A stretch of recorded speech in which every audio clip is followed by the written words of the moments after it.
களிப்பினை மீண்டும் அளித்திடும் உற்சாக ஆவி என்னை தாங்கிடச் செய்திடும். ஈசோப்பின் எண்ணெயினால் என்னை சுத்தமாக்கிடும்.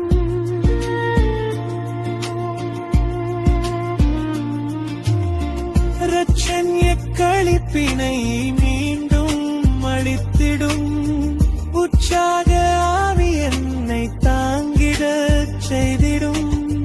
ஈசோப்பின் எண்ணெயினால் என்னை சுத்தமாக்கிடும்.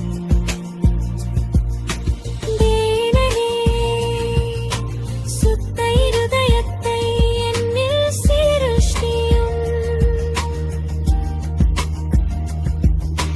நிலைவரமான ஆவியை என் உள்ளத்திலே புதுப்பியும்.